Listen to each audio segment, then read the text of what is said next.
नमस्कार मैत्रिणींनो, आपल्या अक्षरा फॅशन या चॅनलवरती तुमचं मनापासून स्वागत आहे. तर बघा मैत्रिणींनो, असं आपल्याकडं जर रेडीमेड आरी वर्क केलेला ब्लाऊज आला तर त्याचा बॅक पार्ट कसा शिवायचा ते आज मी तुम्हाला सांगते. तर बघा, आपला गळा भरपूर पसरलेला नाही, त्यामुळं काय केलेलं आहे, बरोबर बॅक पार्ट जो आहे गळा न कट करता फक्त मुंड्यातून आणि उंचीतून कट करून घेतलेला आहे.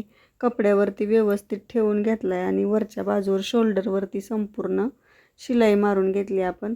त्याच्यानंतर बघा, अशा पिना लावून घ्यायच्यात. गळ्यामध्ये एक पिन लावून घेतलेली आहे आपण आणि त्याच्यानंतर शोल्डरला पण लावून घ्या. 2 ते 4 पिनअप करून घ्यायचे आणि नंतर डिझाईन जिथं आहे आपली गळ्याची, तर त्या डिझाईनच्या बरोबर एक पाव इंच किंवा एक रेषा कमी, बघा पाव इंचातली निम्मी रेषा, अशा पद्धतीने आपण सिंगल दाब लावून एक शिलाई मारून घेतलेली आहे.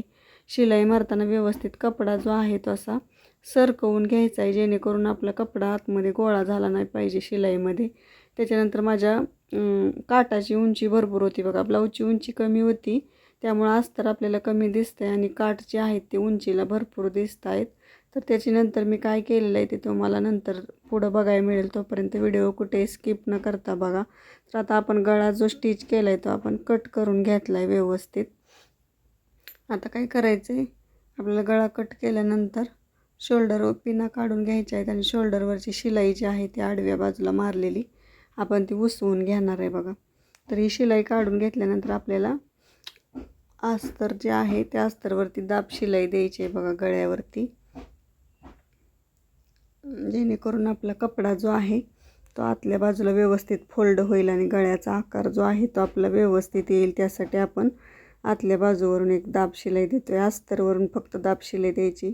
यासाठी आपण काय केलं आहे, सिंगल दाब वापरलेला आहे बघा. आरी वर्क ब्लाऊज शिवण्यासाठी सिंगल दाबच वापरावा लागतो आहे.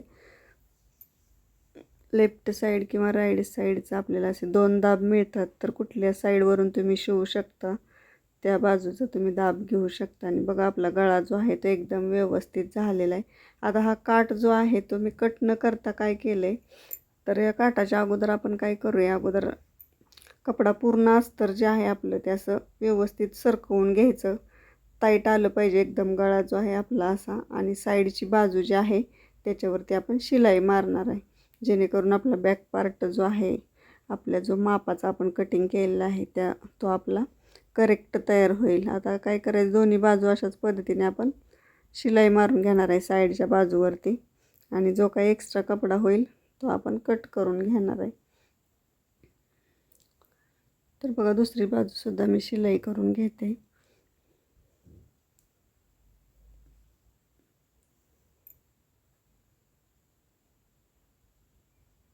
तर बघा, व्यवस्थित कपडा सरकवायचा आहे. कपड्याला कुठेही घोळ आला नाही पाहिजे, अशा पद्धतीने आपण कपडा सरकवून घेतलेला आहे आणि एक्स्ट्रा कपडा जो काय होईल तो आता कट करून घेणार आहे. बघा, गळा किती सुंदर आपला मटका गळा आहे आरी वर्कचा, तो एकदम सुंदर रेडी झालेला आहे.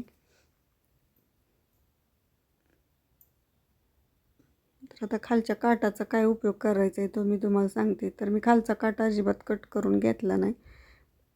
तर खालचा काठ जो आहे तिथपर्यंत खाली बघा, खाली पण आरी वर्क आहे. काठाच्या खाली जिथं आपली दाब शिलाई येणार आहे कमरेभोवती, तर त्याच्यावरती मी काय केलं आहे, जो काठ आहे तिथं डबल फोल्ड केला आहे आणि तसाच आतल्या बाजूला त्याला स्टिच करून घेतला आहे, ज्यामुळं आपला ब्लाऊज जो आहे तो एकदम व्यवस्थित दिसतो आहे. आणि फोल्ड करताना पण काय होणार, आपल्या एक्स्ट्रा अस्तरचा कपडा जर तुमच्याकडे कमी असेल तर सुद्धा ही ट्रिक तुम्हाला उपयोगी पडते, कारण काठाच्या बाजूवरून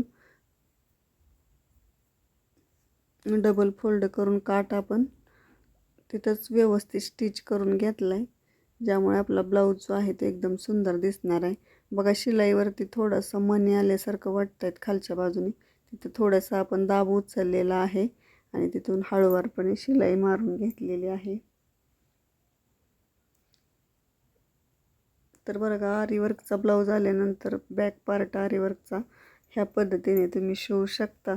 तुम्हाला व्हिडिओ कसा वाटला ते मला कमेंटमध्ये नक्की सांगा.